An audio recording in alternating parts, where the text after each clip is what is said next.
Hello and good morning, dear students. Now we are moving to next point on chapter number 3. The point is cyclic or ignorable coordinate.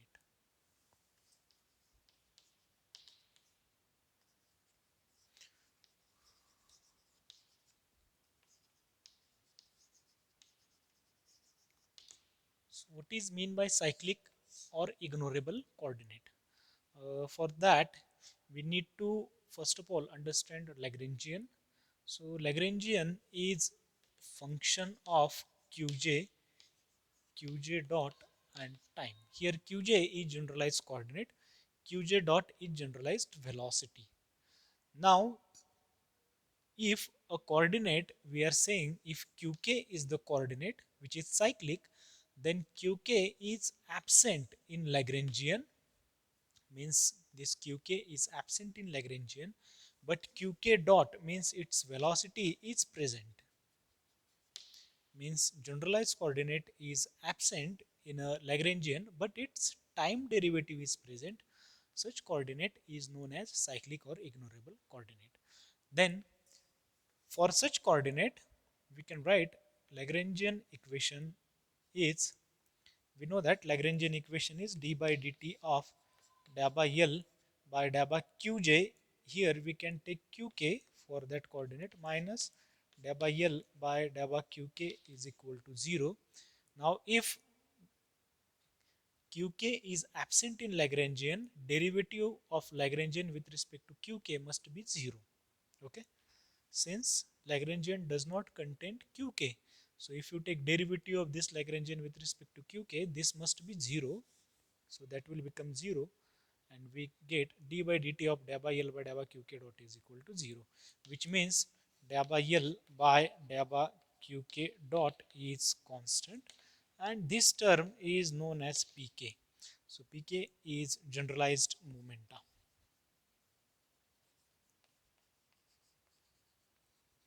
Okay, so here we have generalized momenta.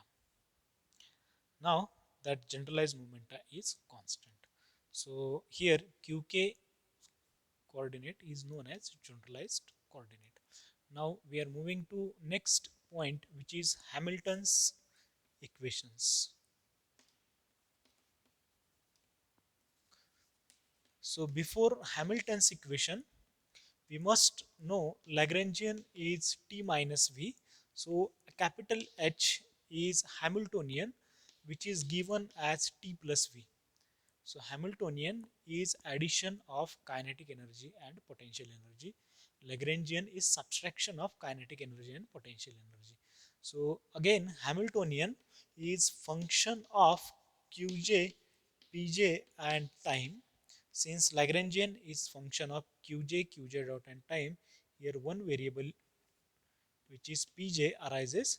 So Pj is obtained by partial derivative of Lagrangian with respect to Qj dot. Okay, so in this way generalized momenta is obtained, and equation of Hamiltonian in terms of Lagrangian is Hamiltonian is summation over j Qj dot Pj minus L. Okay, so Qj dot we can obtain by this equation. So Qj dot multiply by Pj is this minus Lagrangian. So this is the equation for Hamiltonian. Generally Hamiltonian, we know that for n equation, n which is 3n minus k degree of freedom. So for n equations we have n number of Lagrangian differential equation. Okay, now here there are two coordinates Qj and Pj. That's why Hamiltonian is, the number of Hamiltonian equations are 2n. How? Because Hamilton's equations are, this is the Hamiltonian, and Hamilton's equations are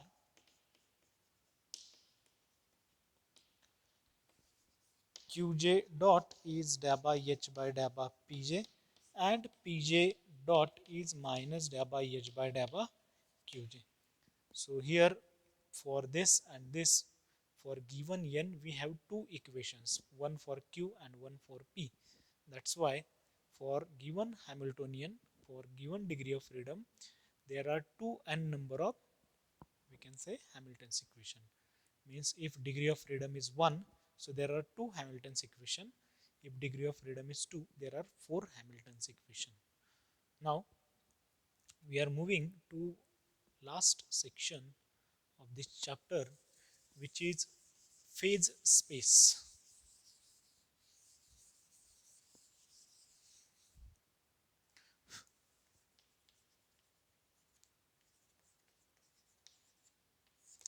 Before we have studied configurational space.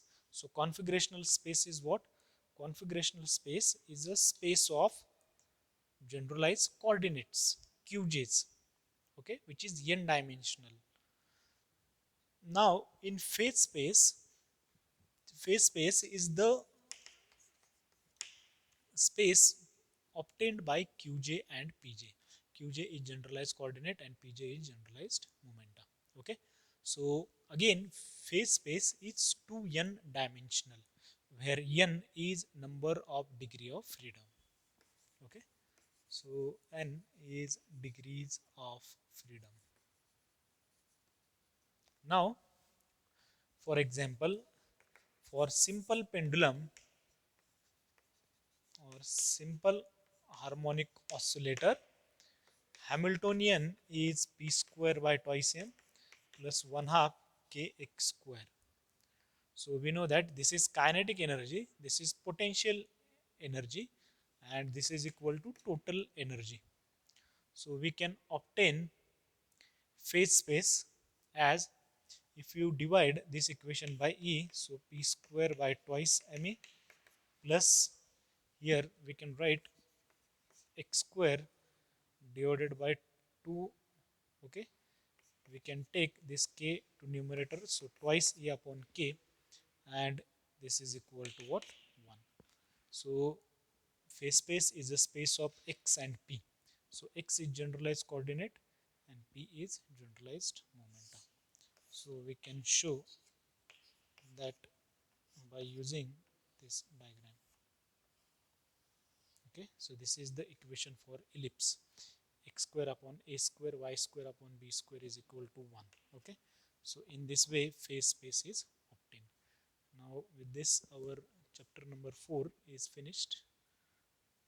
We are taking problems on chapter number 4 in next lecture. Thank you.